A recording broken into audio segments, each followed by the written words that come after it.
আরে মা, তুমি কেন আমার বিয়ের পিছনে এত পড়ে আছো?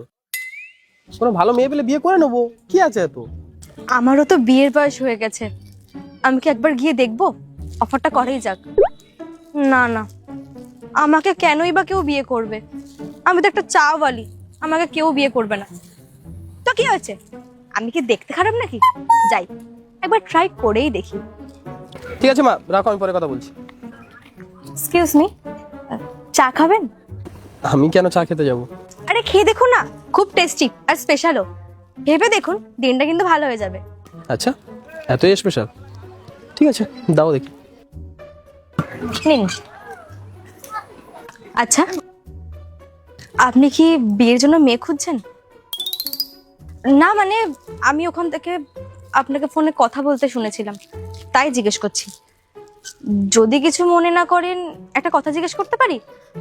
আপনি কেমন মেয়ে খুঁজছেন? আপনার জন্য লাভ কি আছে? না মানে, আমি যদি জানতাম আপনাকে হেল্প করতে পারতাম, তাই। মানে, আপনার স্ট্যান্ডার্ডের মেয়ে চাইছেন, না সুন্দর দেখতে মেয়ে চাইছেন, না পয়সাওয়ালা মেয়ে চাইছেন, কোনটা? দেখো, পয়সা তো আমার জন্য ম্যাটার করে না, বাকি মনটা একটু ভালো হওয়া দরকার।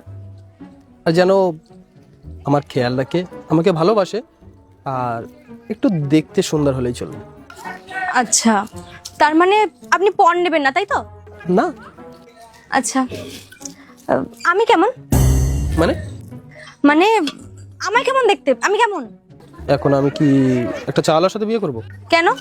আপনি নিজেই তো বললেন পয়সা ম্যাটার করে না, দেখতে সুন্দর হলেই হবে, মন থেকে ভালো হলেই হবে। আমার কিন্তু এমনি মন ঠন ভালো, আর দেখতে বললে সুন্দরী আছি একটু, তাই না?